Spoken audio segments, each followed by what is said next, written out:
En el nombre del Padre, del Hijo y del Espíritu Santo.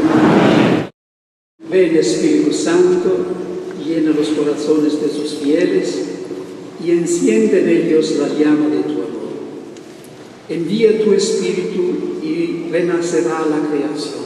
Y renovarás la faz de la tierra. Oremos. Oh Dios, que has iluminado los corazones de tus hijos con la luz del Espíritu Santo, haznos dóciles a sus inspiraciones para gustar siempre el bien y gozar de su consuelo. Por Jesucristo nuestro Señor.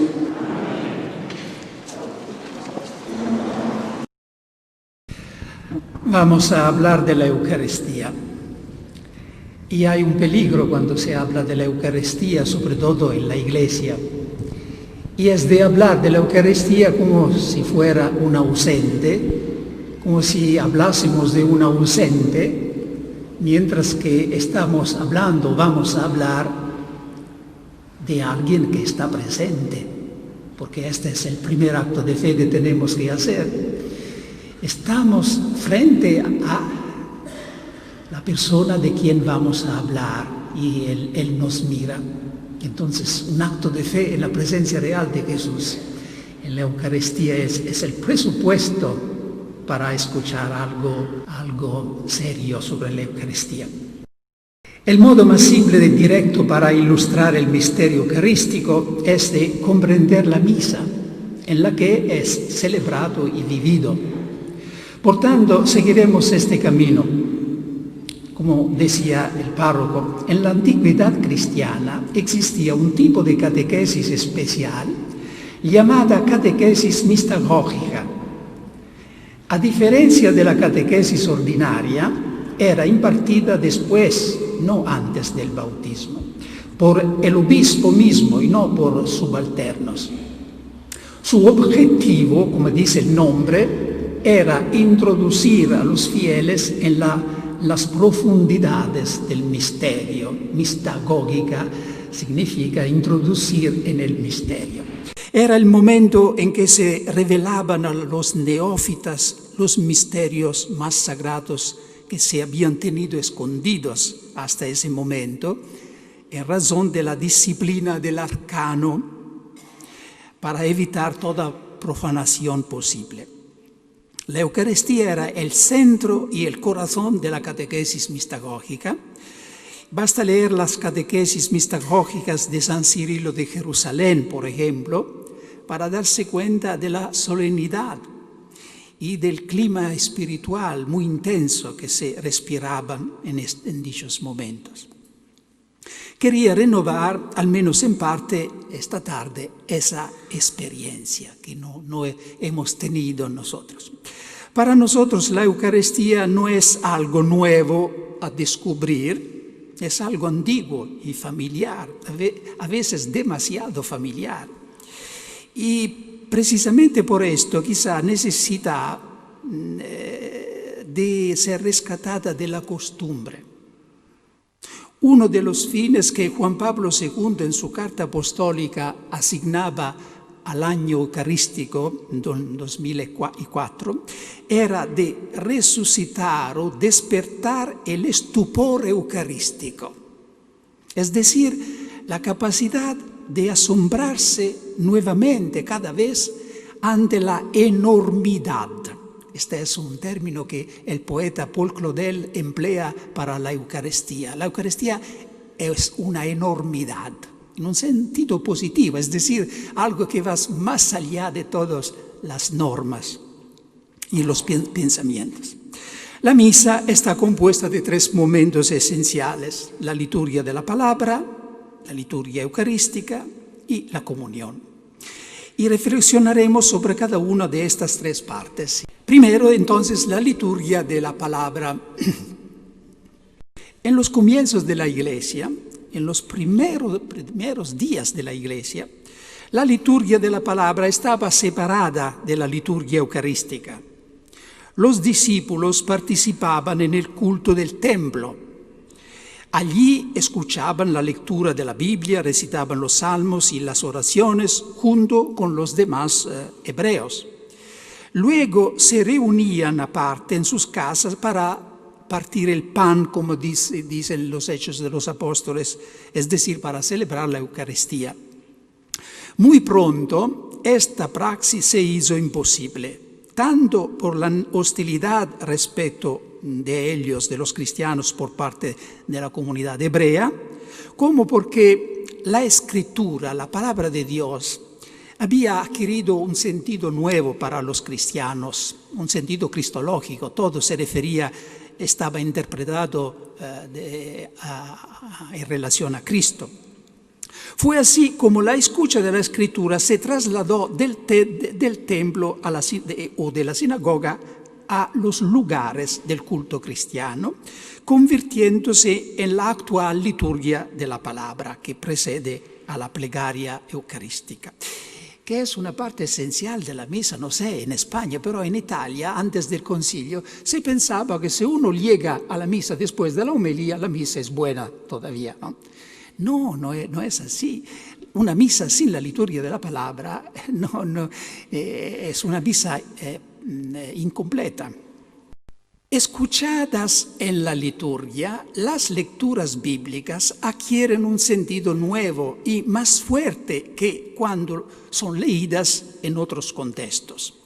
No tiene tanto el objetivo de conocer mejor la Biblia, como cuando se lee la Biblia en su casa o en una escuela bíblica.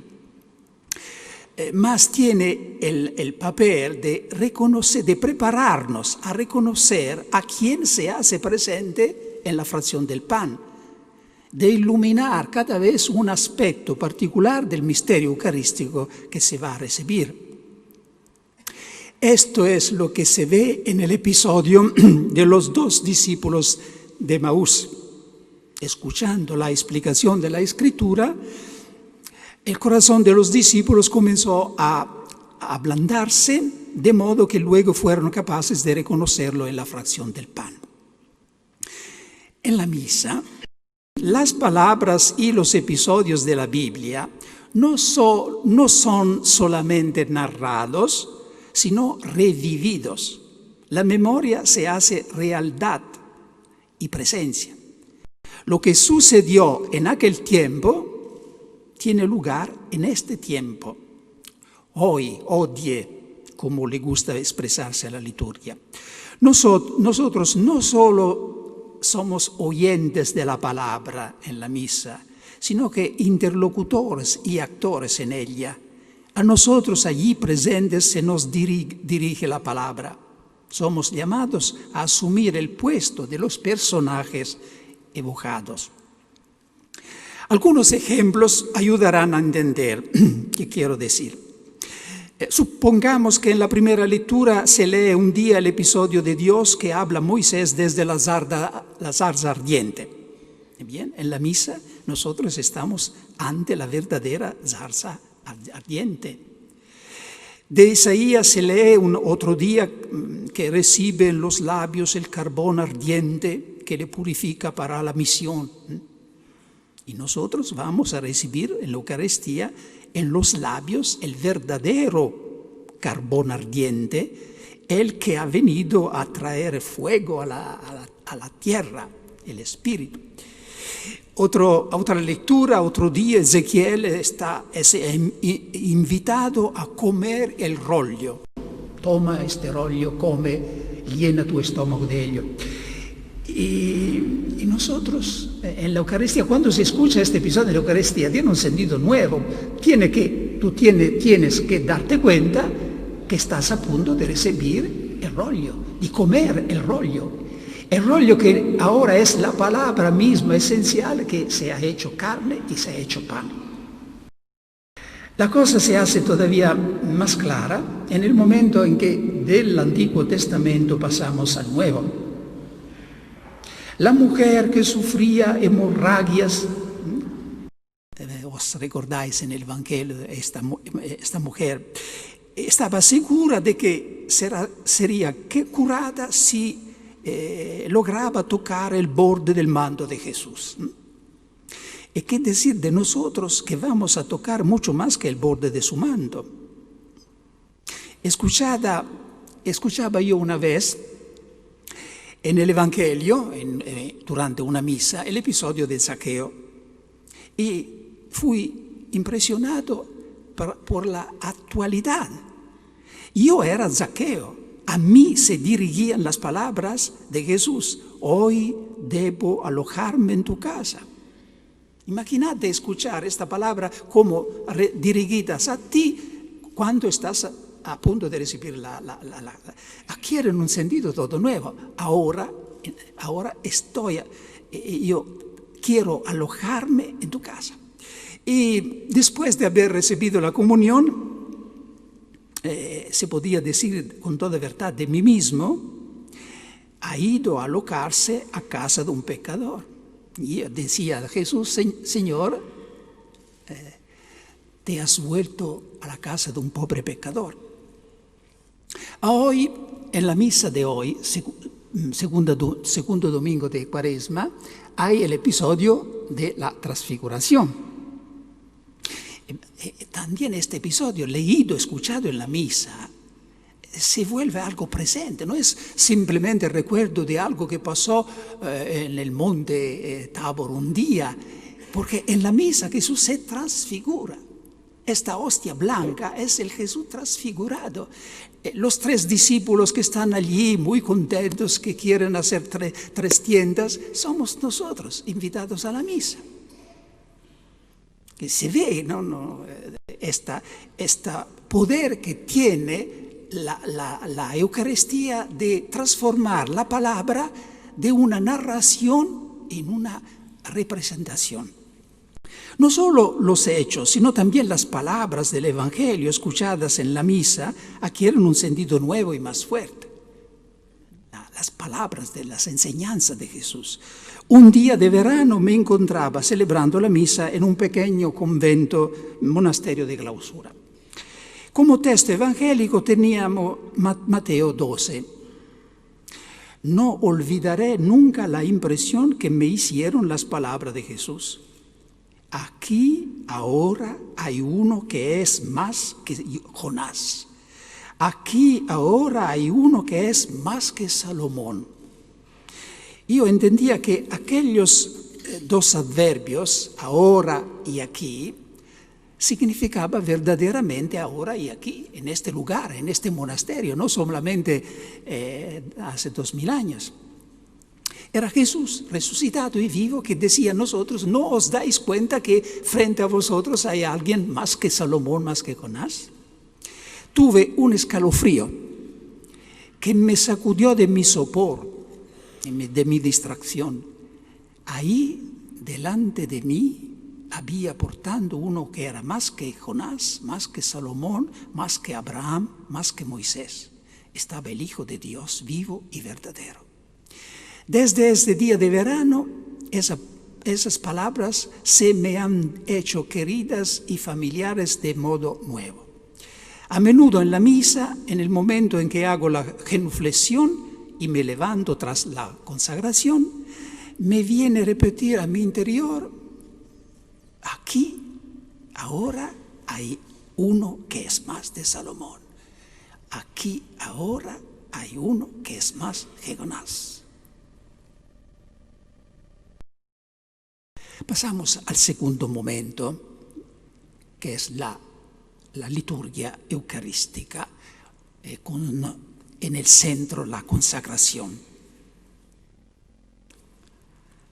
Jesús, después de haber partido el pan y mientras lo daba a sus discípulos, dijo: tomad, comed, este es mi cuerpo que es entregado por vosotros. Quiero contar a propósito de esto mi pequeña experiencia, es decir, cómo llegué a descubrir la dimensión eclesial y existencial de la consagración eucarística. Desde mi ordenación, que tuvo lugar hace muchos años, en 1958, yo vivía de este modo el momento de la consagración en la Santa Misa.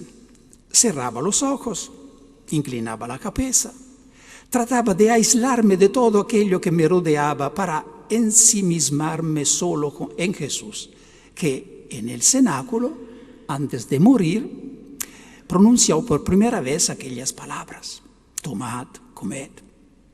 La misma liturgia favorecía este comportamiento, haciendo pronunciar las palabras de la consagración en voz baja y en latín, inclinado sobre las especies, mirando la pared, no a la asamblea como se hace hoy. Después de la reforma litúrgica, un día me di cuenta de que tal comportamiento, tal manera de celebrar la consagración, no expresaba todo el significado de mi participación. Aquel Jesús del cenáculo ya no existe más. Ahora existe el Jesús resucitado. Para ser exactos, el Jesús que había muerto y que ahora vive para siempre, dice el Apocalipsis. Y este Jesús es el Cristo total, cabeza y cuerpo inseparablemente unidos. Así pues, si este Cristo total es el que pronuncia las palabras de la consagración, también yo la pronuncio con él. En el gran yo de la cabeza se esconde el pequeño yo del cuerpo, que es la iglesia, y mi pequeñísimo yo personal, el sujeto que soy yo.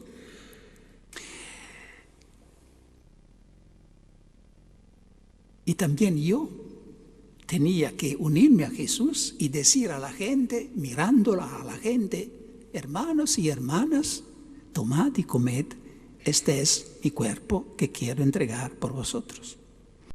Es decir, que mientras como sacerdote ordenado yo entendía consagrar el pan y hablar in persona Christi, como se dice en teología, también como persona, como sujeto, como individuo, yo tenía que unirme a Jesús y decir a la gente lo que dice Jesús: tomad, comed, este es mi cuerpo.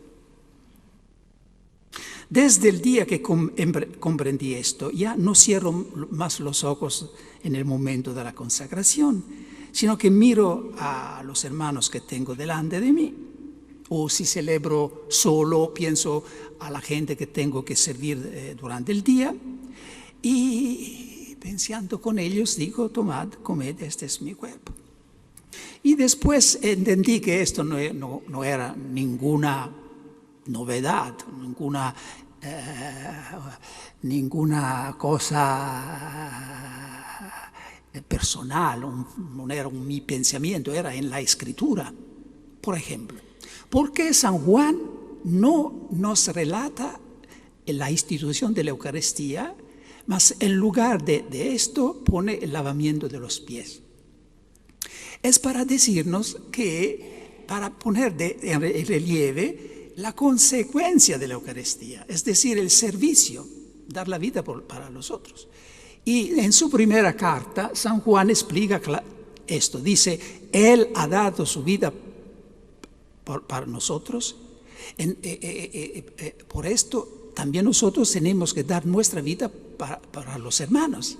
Y San Agustín, cuando comenta este pasaje, dice: aquí el evangelista Juan está explicando el misterio de la cena, es decir, está explicando la Eucaristía. La Eucaristía es esto: Jesús que da su cuerpo para nosotros y nos invita a unirnos a Él, dar nuestro cuerpo para los demás. Y por lo tanto, todo es transparente y teológicamente seguro en esta visión de la consagración eucarística. San Agustín lo explica bien en la ciudad de Dios. Dice que mientras que la Iglesia ofrece a Dios Jesús bajo las especies, ella se ofrece a sí misma. Inea re quam offert ipsa offertur. Un poco de latín no es mal para mis colegas sacerdotes. Hay dos cuerpos de Cristo en el altar, en cada misa. Está el cuerpo real, es decir, nacido de la Virgen María, muerto y resucitado. Y está el cuerpo místico, que es la Iglesia. Pues bien, en el altar está presente realmente su cuerpo real y está presente místicamente su cuerpo místico, donde místicamente no significa de alguna manera, no, significa algo muy fuerte. Está presente la iglesia, los hermanos están presentes en la Eucaristía en fuerza de la unidad inseparable entre la cabeza y los miembros. Y por esto, porque hay dos cuerpos de Cristo en cada Eucaristía, el cuerpo real y el cuerpo místico, hay 2 epíclesis en cada misa, es decir, 2 invocaciones del Espíritu Santo, una antes de la consagración, donde se dice: por eso, Señor, te suplicamos que santifiques por el mismo Espíritu estos dones que hemos separado para ti, de manera que sean cuerpo y sangre de Jesucristo. Aquí cuerpo significa el cuerpo real, nacido de María. En la segunda epíclesis, que se recita después de la consagración, se dice: y llenos de su Espíritu Santo, formemos en Cristo un solo cuerpo y un solo espíritu. Aquí cuerpo no significa más el cuerpo real de Cristo, significa el cuerpo de la iglesia. Jesús explicaba las cosas del reino de Dios con parábolas. Y adoptemos por una vez su método y tratemos de entender con la ayuda de una parábola moderna lo que sucede en la celebración eucarística. La palabra sería esta: en una gran hacienda había un dependiente que amaba y admiraba desmesuradamente al dueño de la empresa. Esto parece que no pasa muy a menudo, pero puede pasar, Por su cumpleaños quiso hacerle un regalo este dependiente, pero antes de presentárselo pidió en secreto a todos sus colegas que pusieran su firma en el regalo. Por tanto, el regalo llegó a manos del dueño como el regalo indistinto de todos sus dependientes y como un signo de estima y de amor de todos ellos, a pesar del hecho que uno solo había pagado el precio del mismo regalo. ¿No es exactamente lo que sucede en el sacrificio eucarístico? Jesús admira y ama ilimitadamente al Padre Celestial, al gran dueño de todo el universo. Quiere hacerle cada día hasta el fin del mundo el regalo más precioso que se pueda pensar, el de su misma vida. En la misa invita a todos sus hermanos para que pongan su firma en el regalo, de modo que llega Dios Padre como el regalo indistinto de todos sus hijos. El sacrificio mío y vuestro lo llama el sacerdote en la misa, a pesar del hecho que uno solo ha pagado el precio de este regalo. ¿Y qué precio? Nuestra firma, ¿dónde está en la misa nuestra firma?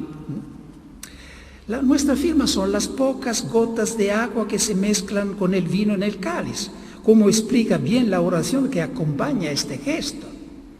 El agua unida al vino sea signo de nuestra participación en la vida divina de quien ha querido compartir nuestra condición humana. Nuestra firma en la misa, atención, porque cuando se pone la firma es un acto muy delicado. Nuestra firma es sobre todo ese amén solemne que la liturgia hace que pronuncie toda la asamblea como final de la plegaria eucarística. Por Cristo, con Él y en Él, a ti Dios Padre Omnipotente, en la unidad del Espíritu Santo, todo honor y toda gloria por los siglos de los siglos. Amén. Esto amén es como de quien dijera: me uno a lo que se ha hecho y se ha dicho. Suscribo a todo. Amén significa esto. Por eso sería bueno que este amén al final de la plegaria eucarística sea pronunciado en voz alta, no de alguna manera que ninguno, ni siquiera el sacerdote, puede escuchar. Y mejor si sería cantado, porque es la firma que toda la asamblea pone a la liturgia eucarística. Y como estamos en una iglesia frente a Jesús que está escuchando, ¿por qué no vamos a repetir juntos esta oración que es tan bonita? Entonces, si aceptáis, repetid después de mí, frase tras frase. Por Cristo, con Él y en Él, a ti, Dios Padre Omnipotente, en la unidad del Espíritu Santo, todo honor y toda gloria, por los siglos de los siglos. Amén. Tenemos que aprender a pronunciar esta palabra que en los lenguajes modernos ha perdido mucho de su sentido, pero en la lengua hebrea de Jesús es tan fuerte, porque significa algo muy profundo. Lo que Dios dice, gusta, lo acepto, aquí estoy, Señor, estoy preparado para hacer tu voluntad. Y San Pablo dice que hay un amén personificado que es Jesús. Jesús es el amén de toda la humanidad de Dios. Ahora sabemos cómo la Eucaristía hace la Iglesia. Se dice en teología que la Eucaristía hace la Iglesia. La Eucaristía hace la Iglesia haciendo de la Iglesia una Eucaristía que no es un juego de palabras. La Eucaristía hace la Iglesia haciendo de la Iglesia una Eucaristía. La Eucaristía no es solo genéricamente la fuente o la causa de la santidad de la Iglesia, es también su forma. Es decir, su modelo. La santidad del cristiano tiene que ser una santidad eucarística. Sí, pero ahora vamos a explicar, si no estáis demasiado cansados, qué significa, qué implica el hecho de decir: tomad y comed, este es mi cuerpo, tomad y bebed, esta es mi sangre. Porque si tenemos que unirnos a Jesús y decir estas palabras, tenemos que conocer lo que estamos prometiendo. Ahora, en nuestro lenguaje moderno, el cuerpo es una tercera parte del hombre, que unido al alma y el espíritu forma la persona. En el lenguaje bíblico no es así. Cuerpo no indica una tercera parte del hombre, significa toda la persona, por el hecho que vive en una dimensión corporeal. Y cuando Jesús decía: tomad, esto es mi cuerpo, nos daba su vida real, desde el primer momento en que fue concebido en el seno de la Virgen hasta el último momento, con todo lo que había llenado esta vida: el silencio, el trabajo de Nazaret, las fatigas apostólicas, su angustia en Getsemaní, todo, la vida, el vivido, se podría decir, existencial. Y cuando Jesús dice: tomad, esta es mi sangre, ¿qué nos da? Pues nos ha dado todo con su cuerpo. Aquí también hay que hacer una distinción. Para nosotros, modernos, la sangre es una parte del hombre, porque la sangre es un órgano del cuerpo. En la Biblia no es así. La sangre es la sed de la vida. Entonces el derramamiento de la sangre es el signo de la muerte. Y cuando Jesús dice: tomad, esta es mi sangre, dice: tomad, esta es mi muerte. Nos da la vida y la muerte. Y ahora, si la Eucaristía nos obliga, nos invita a unirnos a Jesús y hacer lo que hace Él, es decir, ofrecer nuestro cuerpo y nuestra sangre, tenemos que conocer qué significa, qué estamos dando, prometiendo. ¿Qué es el cuerpo para nosotros? El cuerpo es el tiempo, nuestro tiempo, porque el tiempo es una dimensión esencial de un espíritu que vive en un cuerpo. El cuerpo son nuestras capacidades físicas, intelectuales, lo que sabemos hacer. Una sonrisa también está incluido en el cuerpo, porque la sonrisa es algo que solamente un espíritu que vive en un cuerpo puede hacer. A veces yo digo, lo siento mucho por los ángeles, porque ellos no pueden sonreír. Lo siento mucho por ellos. A veces tienen una sonrisa especial, celestial, yo no sé, pero para hacer una sonrisa se necesita un espíritu y un cuerpo. Los animales no pueden sonreír porque tienen un cuerpo, pero no un espíritu. Los ángeles tienen un espíritu, pero no un cuerpo. ¿Y por qué insisto mucho en la sonrisa? Porque a veces es un don extraordinario una sonrisa. Dirigida a la persona justa en el momento justo. Es como abrir de par en par las ventanas y las puertas de casa y decir a alguien, entra. Entra, esta es tu casa. Y cuando una persona sonríe y dilata los rasgos de su cara, es como abrirla.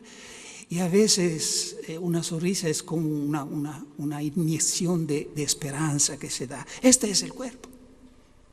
Tomad, este es mi cuerpo, mi tiempo. Y cuando decimos, tomad, esta es mi sangre que estamos dando. La sangre no es simplemente la muerte final. El martirio es todo lo que ya en nuestra vida cotidiana anticipa la muerte, es decir, las mortificaciones, las enfermedades, los fracasos, toda esta parte que llamamos negativa del hombre. Todo esto, gracias a la Eucaristía, se vuelve materia de Eucaristía. Y esto exige que, después de haber dicho en la misa junto a Jesús, los sacerdotes en voz alta, los fieles en su corazón en silencio, pero insisto, no son solamente los sacerdotes que pueden decir las palabras de la consagración. Los sacerdotes la pronuncian en persona Christi y solamente ellos tienen el poder de cambiar, consagrar el pan y el vino, pero nada impide a una mujer, a un hombre cristiano en su corazón de unirse a Jesús y usar sus palabras. Como cuando estamos en una angustia, nos gusta orar como Jesús en el Getsemaní, Señor, aleja de mí este cáliz. ¿Por qué no podemos emplear las palabras de Jesús? Y decía, después de haber dicho esto en la misa, una vez que entramos en la vida, regresamos a la calle, tenemos que realizar lo que hemos dicho, dar nuestro tiempo, nuestras capacidades, nuestra sonrisa a los hermanos. Tratemos de imaginar qué sucedería si celebrásemos la misa con esta participación personal. Si dijéramos realmente todos en el momento de la consagración, repito, los sacerdotes en voz alta, públicamente, y los otros en silencio, en su corazón, tomad, comed, esto es mi cuerpo que quiero entregar por vosotros. Imaginemos primero una madre de familia que celebra así su misa. Y después va a su casa y empieza su jornada hecha de multitud de pequeñas cosas. Su vida es literalmente desmigajada.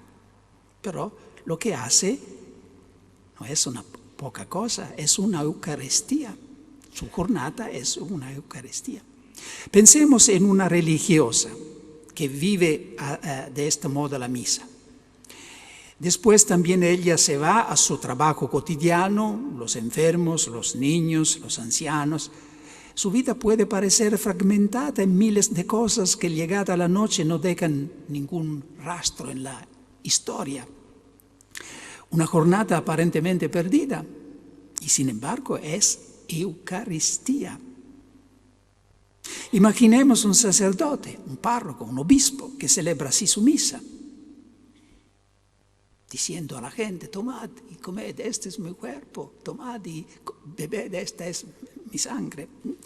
También él después se va ora, predica, confiesa, recibe a la gente, visita a los enfermos. También su jornada es una Eucaristía.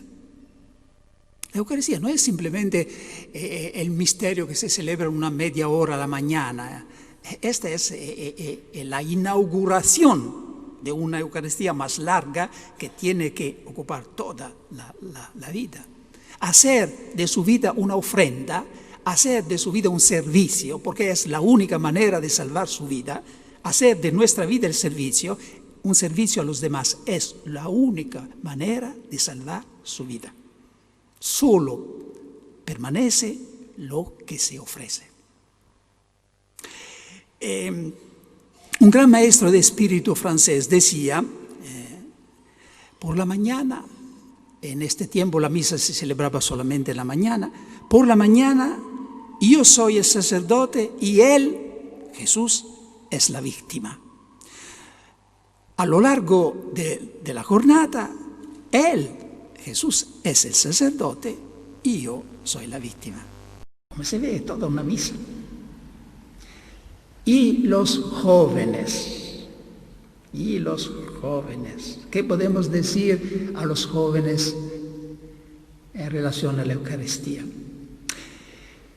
Basta que pensemos una cosa. ¿Qué quiere el mundo de los jóvenes y de las chicas hoy? El cuerpo, nada más que el cuerpo. Y sobre todo hasta que el cuerpo sea joven, atractivo, sano. El cuerpo en la mentalidad del mundo es esencialmente un instrumento de placer y de goce. Algo que vender, exprimir mientras se es joven y tirar cuando no sirve más. Especialmente el cuerpo de la mujer se ha convertido en mercancía de consumo en nuestra cultura. Pensemos en el uso que de él se hace en el mundo del espectáculo, en cierta publicidad, en los periódicos, televisiones, internet. Enseñemos a decir a los jóvenes y chicas cristianas, en el momento de la consagración, tomad, comed, este es mi cuerpo que se entrega por vosotros. Así se consagra el cuerpo, se convierte en algo sagrado. Ya no se puede dar en alimento a la concupiscencia propia y ajena. Ya no se puede vender porque se ha entregado. Se ha hecho Eucaristía con Cristo.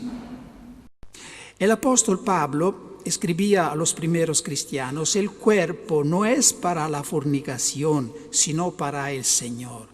Glorificad pues a Dios con vuestro cuerpo. Esta es la primera carta a los Corintios. Glorifica a Dios con el propio cuerpo, el célibe y la virgen, el religioso, que lo consagra a un amor indiviso a Cristo en favor de los hermanos.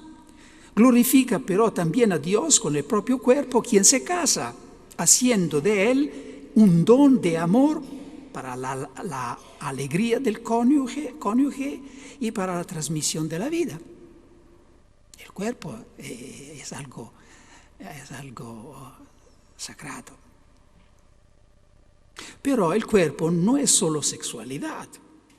Decir esto es mi cuerpo significa para un joven y una jovencita decir también esta es mi juventud, mis ganas de vivir, mi entusiasmo, mi alegría, mi esperanza. Todo ello cosas de las que quiero hacer un don también para vosotros. Un joven y una joven con estos sentimientos de hacer de su juventud un don puede ser en una comunidad cristiana, a empezar por su familia, una luz, un sol.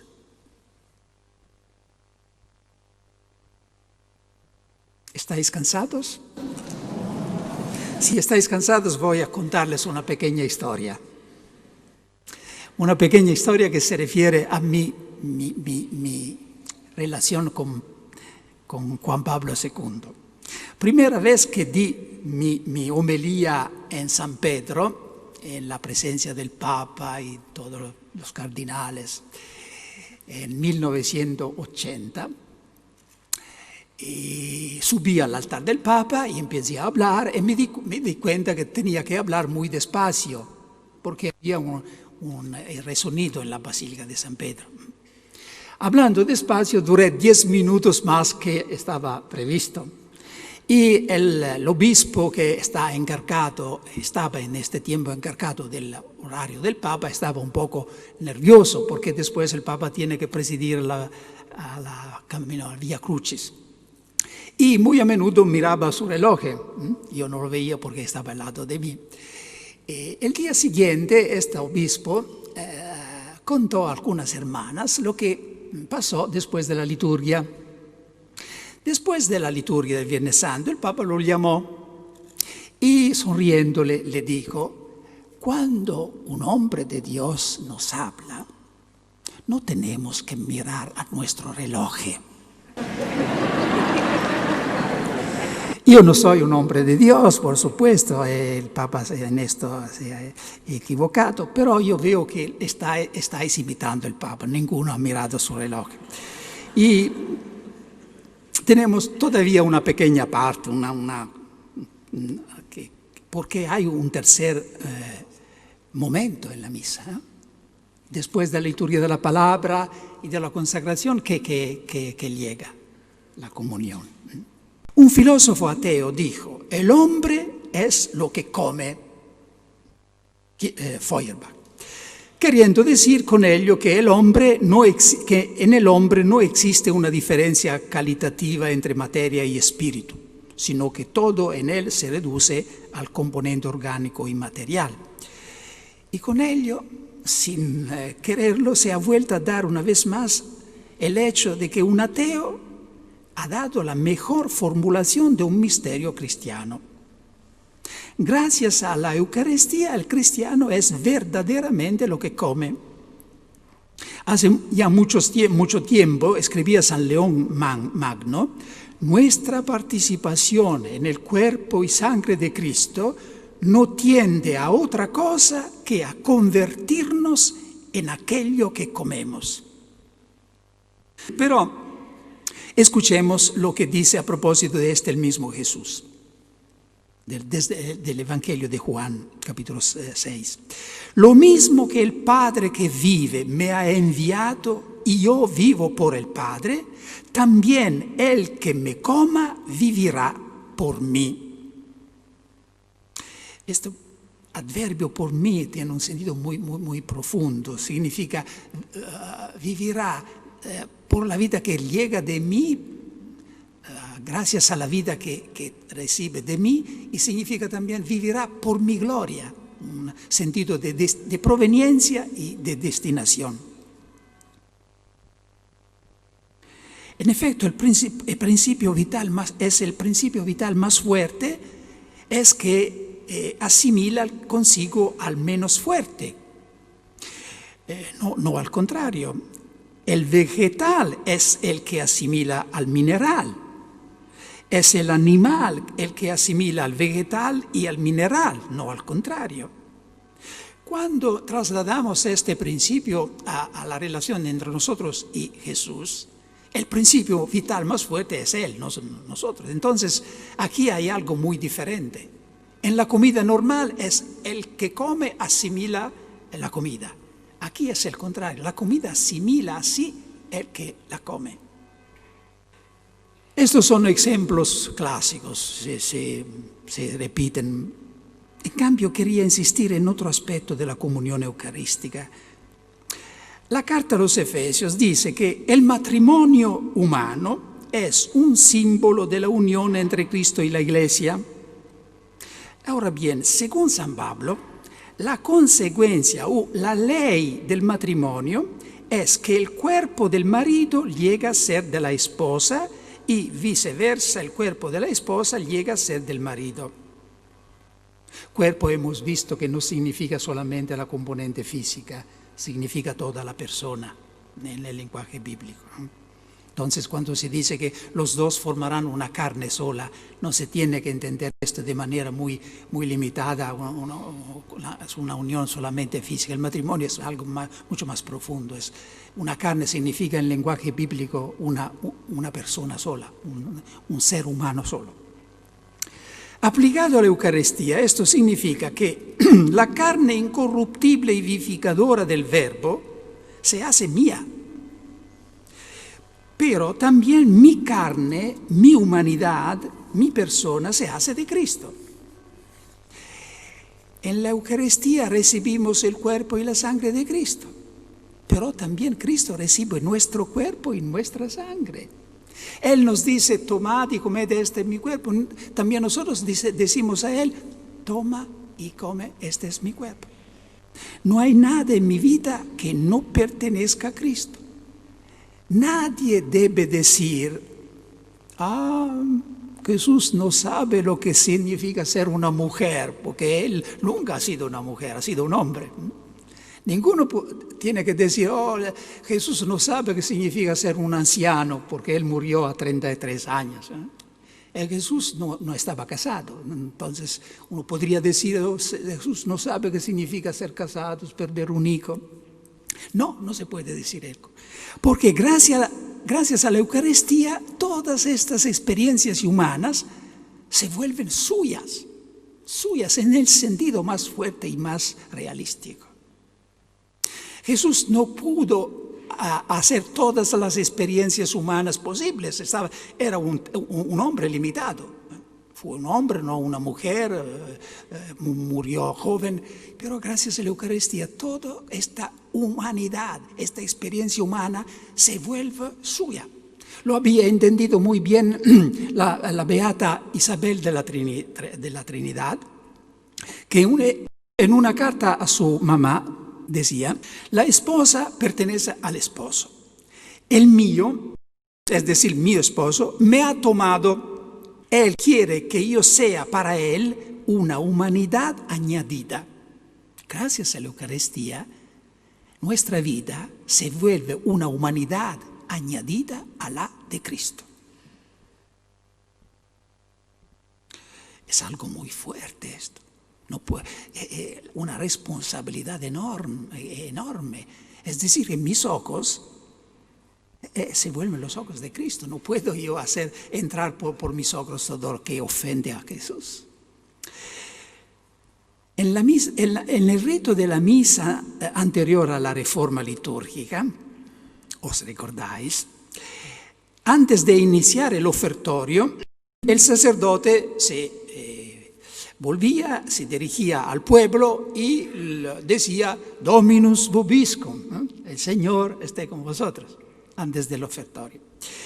Y escuchad lo que el poeta francés Claudel leía en este momento, cuando el sacerdote se volcaba y decía, antes de hacer el ofertorio, el Señor esté con vosotros. Y así interpreta el sentido de este saludo. El Señor esté con vosotros, hermanos. Hermanos, ¿me oís? Mi pequeña Grey no es solo la patena, no es solo el cáliz con el vino, eres tú toda entera, mi pequeña Grey, lo que yo querría tener y levantar entre mis manos. Ahora se te presenta el plato para la ofrenda. ¿No tienes otra cosa que esa mísera moneda para poner en él? ¿No tienes otra cosa que abrir que tu monedero? ¿No hay aquí nadie que sufre? ¿No hay afligidos entre vosotros? Siempre es lo que el poeta veía en esta mirada del sacerdote. ¿Ninguna madre que haya perdido el hijo? ¿Ningún fracasado sin culpa propia? ¿Ninguna chica abandonada por el novio porque el hermano le ha devorado la dote? ¿Ningún enfermo al que el médico haya diagnosticado y que sabe que ya no tiene esperanza? ¿Por qué, pues, sustraer a Dios lo que le pertenece y es suyo? Vuestras lágrimas y vuestra fe, vuestra sangre con la suya en el cáliz. junto con el vino y el agua, esta es la materia de su sacrificio, la vida. Esto es lo que rescata al mundo con él. Esto es aquello de lo que tiene sed y hambre. Estas lágrimas como monedas arrojadas en el agua, Dios mío, tanto sufrimiento desperdiciado.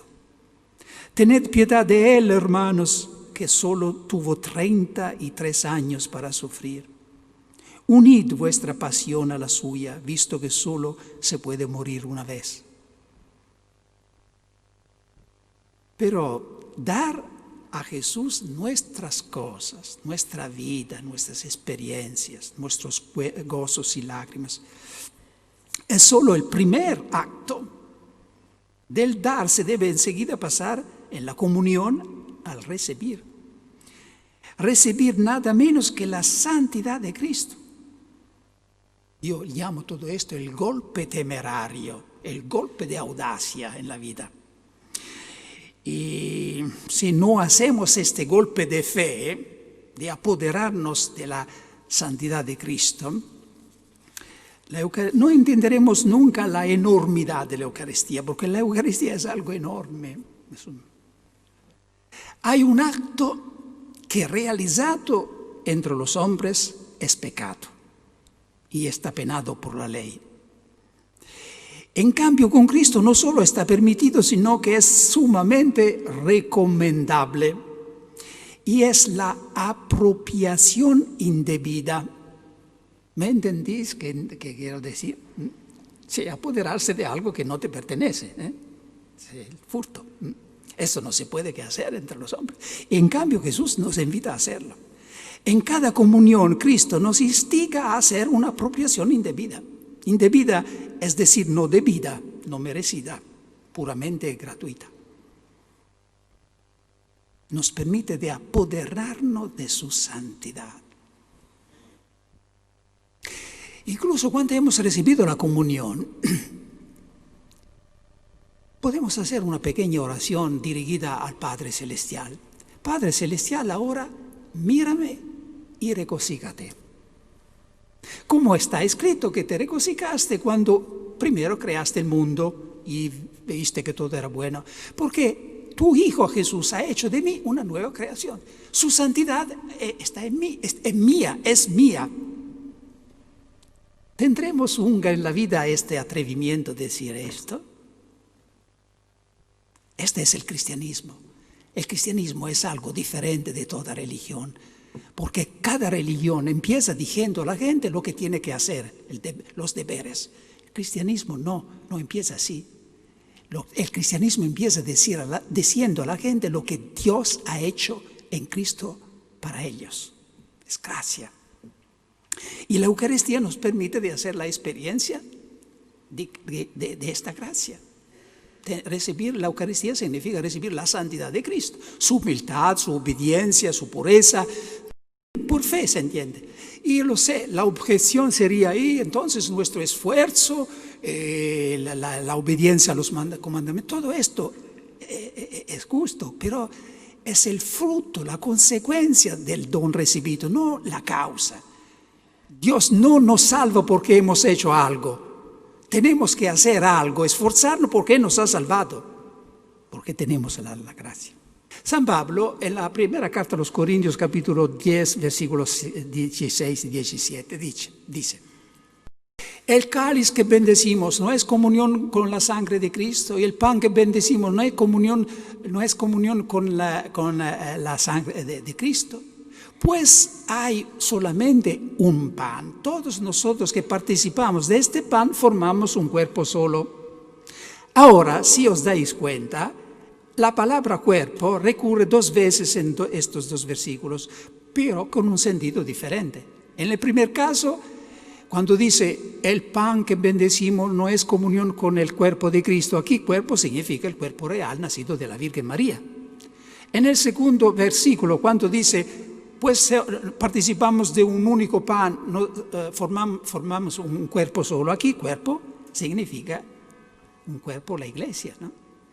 Esto es la manera más simple, más eficaz de decir que la comunión eucarística es siempre una comunión en dos direcciones, vertical con Jesús y a través de Él el Padre y el Espíritu Santo, y con los demás.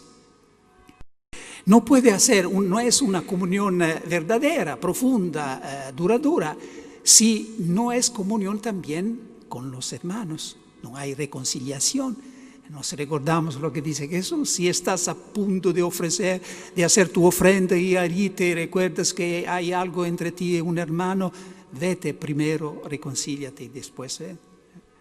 San Agustín decía en un discurso, supongamos que te acercas de la comunión, pero has ofendido a un hermano, no te has reconciliado con él, no tiene ninguna intención de reconciliarte y tú vas a recibir la comunión. Y estáis llenos de fervor en prepararte a la comunión. Yo te digo, ¿a quién te asemejas? Tú te asemejas a un hombre que ve llegar desde lejos un amigo que no ha visto después de años.